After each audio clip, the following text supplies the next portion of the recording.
Michael, welcome to Boston. Safe to say you're kind of invested in a couple of fights on this card. How are the nerves ahead of those fights?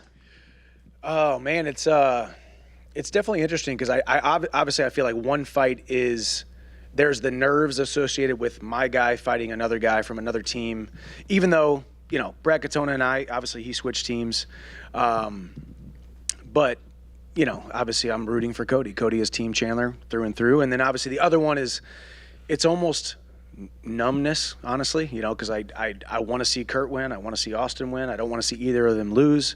So it's tough to watch two dudes that you just hope that they go out there, they put on a great performance. One of them becomes the Ultimate Fighter winner, and then the other guy gets a contract because they put on such a great show. And the weeks we spent with each other in Vegas will never be forgotten for me. They're my brothers for life. And, it's crazy that this thing is finally ending tonight. So. Well, let's talk about the show. You mentioned those weeks you spent in Vegas. Listen, we sat there and we watched the show, but you lived it. What was when you watched the show and you watched each episode, did you sort of think, there was a bit that happened in real life that wasn't on this TV show? And when you look at how the fighters were portrayed, how you and Conor were portrayed, what was your takeaway from the show as a whole? I think, honestly, nobody will ever know, unless you lived it, nobody will ever know how much time we spent with the guys, the time we spent at the fighter house, the time we spent talking and the training sessions and that kind of stuff. And you only have 12 hours over a 12-week period split between two different teams. So you really only got a net amount of 30 minutes per team, if you will, if it was split up perfectly in the middle. So there was a lot of moments that, going back and watch, because I was doing my own Tough 31 reaction show every week with a bunch of different guests, and we would watch the episode together and then kind of break it down. And there were so many times where I thought, man, there were some really cool moments that I think happened around this time that I wish would have made TV, but maybe they'll show it later. So, and that's not a knock on the production company, ESPN. It's just there's no way to fit it all. I mean, it just seemed like the weight of the world was on me and my team for almost 5 weeks straight, and it almost feels like we barely scratched the surface of the journey that was the Ultimate Fighter 31. And I think the fighters did a great job of portraying themselves, my team and Conor's team, and I think they did a pretty good job of portraying myself and Conor as well. So it was good, man. It exceeded my expectations. I guess the breakout moment was probably the moment where he shoved you in the face and you laughed. Oh, the face smush, yeah. Yes, Smush, yeah. I think you spoke to us in Vegas right after. Yeah, and your attitude towards Conor was a little different that night, and I think now we know why. Yeah. When you watch it back, do you sit there and you get, oh yeah, that really actually did piss me off, or has enough time now lapsed where you're like, heat of the moment, we're all good? Yeah, no, I think it was heat of the moment, we're all good. I mean, I think no matter what, that's not in my nature. I'm somewhat of an oxymoron in the sense that I'm not here ready to fight right now if something pops off unless I have to protect my family or someone I love.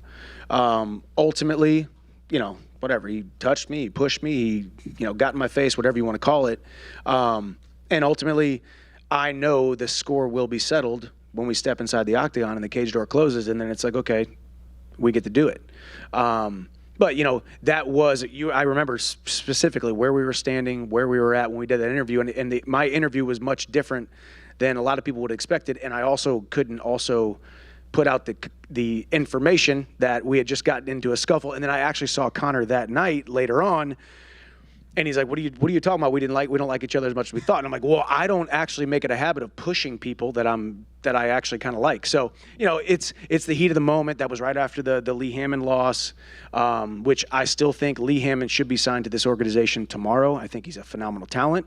So it was a tough night for him, a lot of emotions going on, and it's tough losing, man. We kept stacking them up. Team Chandler just kept stacking them up. Two last ones from me. You and Conor have been going back and forth on Twitter now. There was a while where it was sort of, well, maybe not, but now it seems his sights are firmly on you. How do you feel about that? No, it feels good. I mean, obviously, that's what I've always signed up for. I signed up for the Ultimate Fighter for the fight at the end of the tunnel. The fight at the end of the tunnel was Team Chandler versus Team McGregor on the Ultimate Fighter, and then Conor versus Chandler. And that's the fight that I've known is going to happen the entire time. I've never wavered. And even when Conor is wavering, is he really wavering, or is he just trying to realize that every single one of you guys is watching it, every single one of his movements, every single one of his thumb strokes on Twitter? So he's a master at it. He's good at it. And I'm a man who stands firm in my convictions and my beliefs. And I think, when we step inside the octagon, it's going to be the biggest fight we've seen in a very long time. And I do think the entire world is looking forward to the greatest comeback in combat sports history. Can he do it? Is he still that guy? We don't know until he actually goes in there and fights me. So either way, I'm excited about it. I'm excited to compete against him. Yeah. And I guess the word you've heard every day for the last year now is when. Mm-hmm. When? You tell me. No, I mean, obviously we heard Conor last weekend talking about, toward the end of the year, obviously. I'm ready for that tomorrow. I'm ready for the end of the year, whenever it is. But ultimately, whenever it happens, it's going to happen at the exact right time. And I want, just like I said in my post-fight speech, I want the biggest, baddest, best Conor we've seen in a very long time. 170, 155, 185, whatever weight class we want to do it. And that isn't I'll fight him on any terms. That's I'll fight him whenever, wherever, however. Michael, right here. We talk about the main event tonight. A lot of people think it's striker versus grappler. A lot of people mention you versus Conor. Well, obviously you got some heavy hands, but you also have a big advantage in the wrestling. I mean, is that something you look at and just say, hey, if I just wrestle him, I can kind of get an easy win? Absolutely. The question is, when I step in there, do I think? Absolutely. I think that cage door closes. He feels my pressure. There's no doubt that obviously the fight starts on the feet. I want to test it out. I do think I separate him from consciousness in the first round, if not the second round.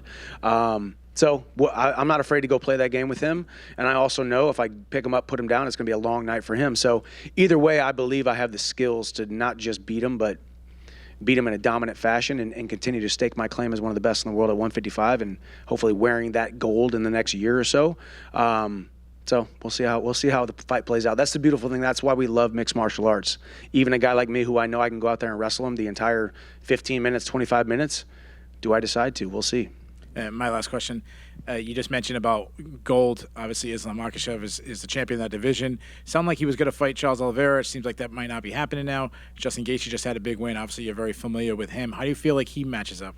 I was not aware of any kind of Islam Oliveira falling out. I thought they were both fighting. But I think if that fight doesn't happen, I said on my show last week, I believe Justin Gaethje wears gold in the next 6 to 8 months. I believe whatever fight happens next in October, if Islam fights October, if he fights Oliveira, I think Gaethje fights one of those guys and Gaethje wears gold. That's my opinion. I'm a fan of Justin Gaethje, a fan of his style, a fan of just who he is as a person. But I think Islam versus Charles, I'm not going to doubt Islam ever again. I've put my foot in my mouth too many times. I think Islam has the ability to beat Charles, but I think Charles is a force to be reckoned with, so we'll see. Mike in front right here. I'm sure you saw when Conor was doing he did that interview ringside during the Anthony Joshua fight, and they said, who are you going to fight next? And he said your name, but he kind of said it like, I have to do this. He didn't really want to do it. Are you getting the sense that like he's kind of begrudgingly fighting you at this point, like he's being forced into it? No, it's a good question because, yeah, that is the way he answered the question. But, I mean, Conor can create whatever narrative he wants. Like I said, we as a society in mixed martial arts, we listen to what he says, how he says it, his voice inflection, the flippant nature in which he says it, or the emphatic nature in which he says it.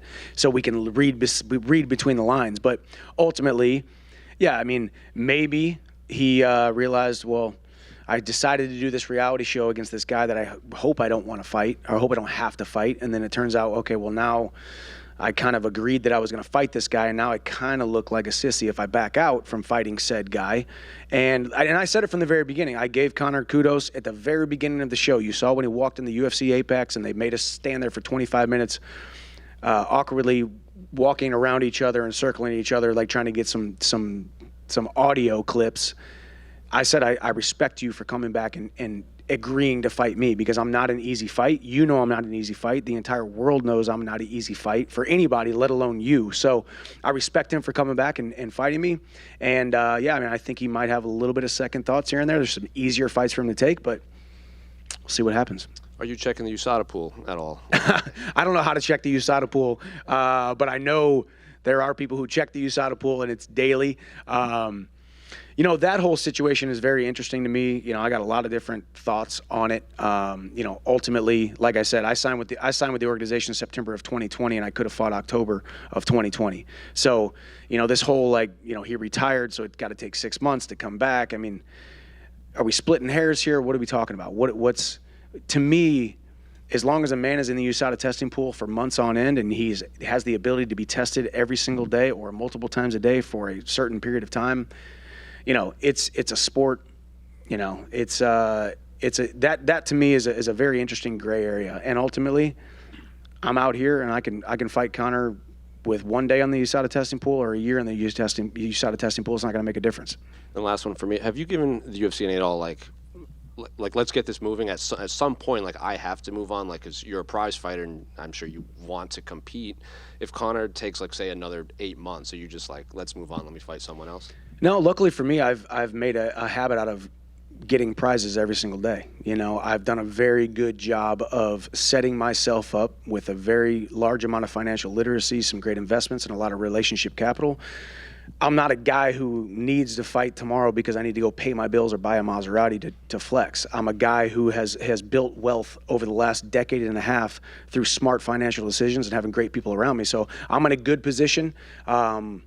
So it's a constant talking between my management, the UFC talking to Conor and his team, I'm sure. So, we're figuring this thing out. We're treading lightly. We're trying to figure it out. And, the information comes in slower than I want it to, more slower than you guys want it to, but it's the way it's happening, and it's going to be Chandler versus McGregor, and it's going to be fun. Have they given you locations at all? Because I know you want to fight in Las Vegas at some point. Yeah, I mean, that is one thing. I have not fought in Las Vegas. I think it's pretty crazy to be signed with the organization now for almost 2.5 years and not fight in Las Vegas.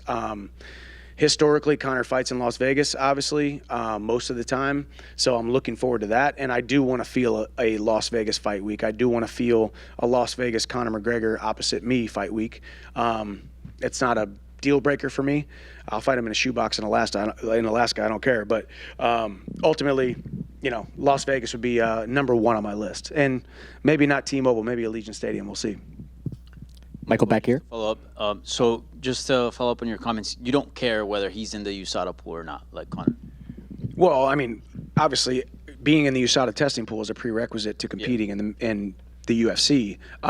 What I'm saying is, are we splitting hairs with the whole he's got to be in for 6 months thing? But how long was Bo Nickel's opponent in the USADA testing pool? He signed on 6 days' notice, right? This is what we do all the time. It's an interesting thing because of the character, the platform that Conor holds, who he is. We want to just dissect and make a huge deal out of this certain time frame type of thing. That's all I'm saying. I mean, ultimately, there's guys being signed all the time and they're competing. But being in the USADA testing pool is a prerequisite to competing with us, and he will be before a fight is announced. So look for that, and then look for a fight announcement right away. I know you're not in a hurry to fight, as you mentioned. But I'd fight him tomorrow. I'm ready to fight tomorrow, but I'm also not hurting. Right. But do you have a deadline? Like if things prolong to a certain date, is it time to turn the page or at least forget about it for the meantime? It's a good question, and it's a fair question. It's a tough question to answer because I think every single day everything changes with time and circumstance, where we are, where we'll be tonight after the fights, where we'll be next week after the next fights, where we'll be after the title fight in October. Things change all the time. So I haven't really thought about a deadline. I've got a loose deadline in my head that I'm not going to share with you tonight. But we'll flirt with that whenever we figure it out. Yeah. And just regarding the Ultimate Fighter, for a big part of your career, you were sort of outside looking in the UFC. You've headlined big events, pay-per-views, you fought for the belt, and all the Ultimate Fighter. So just curious, outside of Las Vegas, fighting in Las Vegas, as you mentioned, is there any other bucket list that you want to hit, items in this promotion? It's a good question. I do think I have crammed a decade of UFC fight experience in the last 2.5 years, and it's been a lot of fun. Got a lot left to accomplish. I do think, obviously, fighting Conor on the biggest stage possible, finishing him in emphatic fashion. If I have to go through another guy to get to another title shot, winning the UFC gold, wearing UFC gold. That's always been the goal. Becoming the number one guy in the world, who I've always thought I have been. On any given night, I think I can beat any lightweight in the entire world. So obviously UFC gold, fighting Conor. Those are the two big things that I always think about. Always think about the UFC gold, and I am obviously right now focused on the task at hand, which is fighting Conor. Michael, here to your right.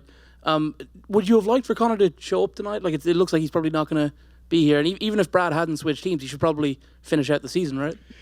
Conor does what Conor wants to do. I think I'm a different breed, not just a separate from Conor. I think I'm a different breed from every single person on this roster and a lot of people in the entire world. Whenever I show up, or whenever I sign my name on a dotted line, I show up and I do it to the best of my abilities. And that's why I was with Kurt and Austin and Cody earlier today, seeing them, giving them a hug, telling them how much I love them, telling them that I'm excited to watch them go compete tonight, because tonight was part of the job.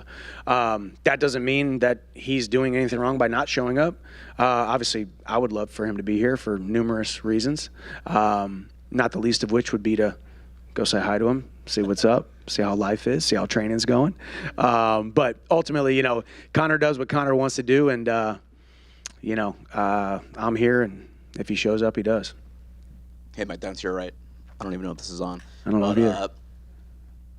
When was the last time, you or your team have spoken to the UFC about this, and did they give any indication of, because Conor's saying, December, end of the year. Have they told you that, or is that just what he is saying? I talked to Hunter Campbell less than 48 hours ago. So it's a constant moving target. I do think December isn't out of the question. By the end of the year isn't out of the question. But I don't know how likely it is. Talked to Sean Shelby last night. So it's one of those things where, man, I just have a different outlook on this sport and on the business of the sport, and I don't make it about me every day. I don't wake up and say, hey, how can this world serve me? I'm here to serve the world, and answers will come to me when they come to me, and we'll figure stuff out. And that doesn't mean I'm a pushover, but that does mean I'm in a season of practicing patience. So constant contact with the UFC, my management, and they're talking to Conor's team as well. So let's say December doesn't come to fruition for whatever reason. The next most logical date would probably be UFC 300. Is that something that might appeal to you, fighting on that card in the main event? Oh yeah, I mean, I think I would run through Conor in December if we fought in December, and then still fight on UFC 300. I would love to be on that card. I think that card makes a lot of sense. To have a guy who was outside of the organization. And I always said it from the very beginning when everybody was saying, hey, who the heck is this guy? I said, from outsider to insider to contender to champion. Obviously, I fell short in the championship, but I definitely went from outsider to insider to contender, and here I am. So for a guy who came from outside of the organization and was outside of the organization for 12 years, and now to storm the UFC, kick down the door to the party, I think it makes a ton of sense for me to be on UFC 300. Whether it's me and Conor, or if it's after me and Conor, or me and whoever, I would like to be on UFC 300, so we'll see. There's been a lot of misinformation online about, the USADA stuff and whether or not Conor needs to be in the pool for 6 months or not. Has the UFC told you that? Have they said to you, yes, he does need to be in the pool for 6 months, or have they not mentioned that to you? I've never point blank asked them, hey, does it got to be 6 months, whatever, or anytime we have been, it's always a blanket statement of, hey, that's the policy, right? To me, it's probably a 100-page USADA document where there's all kinds of fine print and all kinds of stuff, right? Just like everything in life. Jurisdictions and governing bodies love to make things complicated. To me, I'm a prize fighter, I'm a father, and I'm a husband. Those are the very simple things for me in life. I show up when I need to show up, and I do what I need to do. But ultimately, yeah, obviously the UFC said, hey, that's a prerequisite. This is what we do. We are governed by USADA. Everyone in the UFC has to be in USADA. Ultimately, though, no, I have not gotten, because I'm also not that guy. I'm not going to be calling these guys every single day, hey, what is the policy? Is this true? Is it not true? Because these guys got way bigger things to figure out every single day. Is the amount of fires that these guys are putting out every single day. They don't need me calling and say, hey, I read this on MMAJunkie.com. Is this true? Thanks, man. What? Just trash website. It's got to be fake news. Michael, just one follow-up over here. Just Yeah. on my question earlier.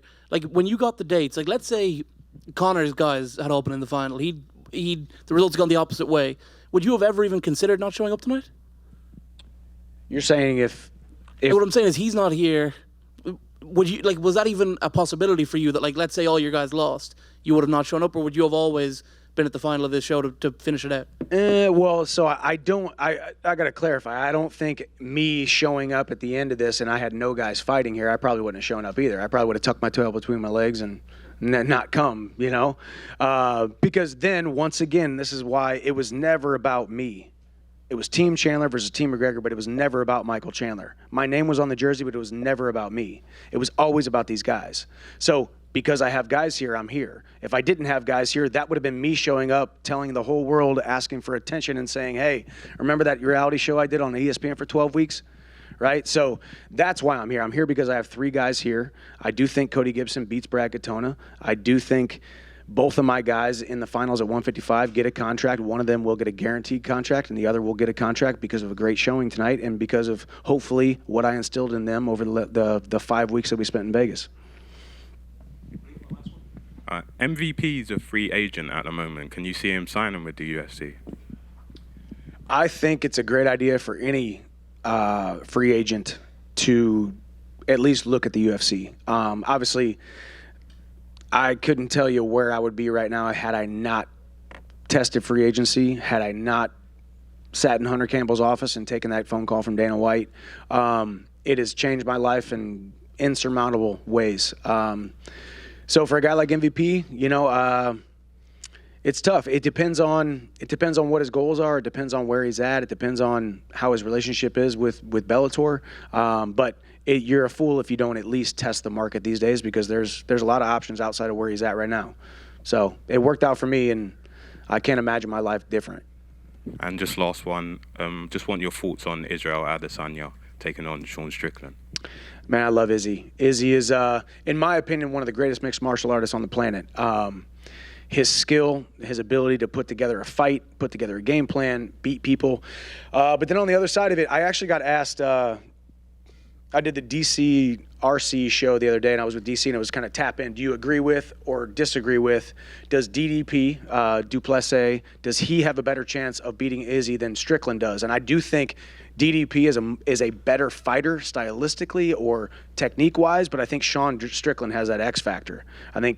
I think Izzy only gets caught in some kind of crazy thing where we all completely lose our mind because a guy like Sean Strickland, who probably doesn't have the skill set to be able to beat Izzy, just comes in, slings heavy leather with reckless abandon, and absolutely somehow shocks the entire world. So I'm excited about that fight. I think Sean Strickland he and I are a little bit different in a lot of ways. I don't think Sean Strickland and I are gonna be best buds, but I think he's a good fighter, and I think that's a very, very intriguing matchup.